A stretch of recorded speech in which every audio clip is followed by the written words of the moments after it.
আসসালামু আলাইকুম, শুভ বিকেল।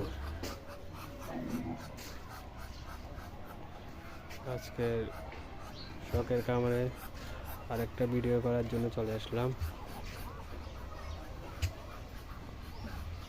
মাশাআল্লাহ, দুইটা টার্কি ময়ূরের পেখম তুলে আছে,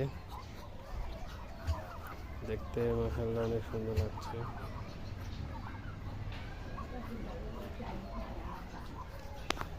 আজকে আপনাদের দেখাবো বাচ্চা হাঁসগুলোর কি অবস্থা।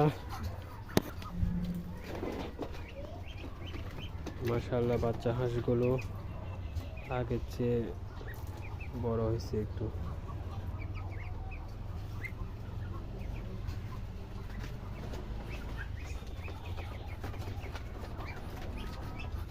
বাইরে ছেড়ে দিলে ভালো হয়তো। এখানে রাখার কারণ হচ্ছে কাক আক্রমণ করে, হাঁসের বাচ্চা কাক আক্রমণ করে নিয়ে যায়। এরকম আরো কয়েকটা নিয়ে গেছে আগে, এই জন্য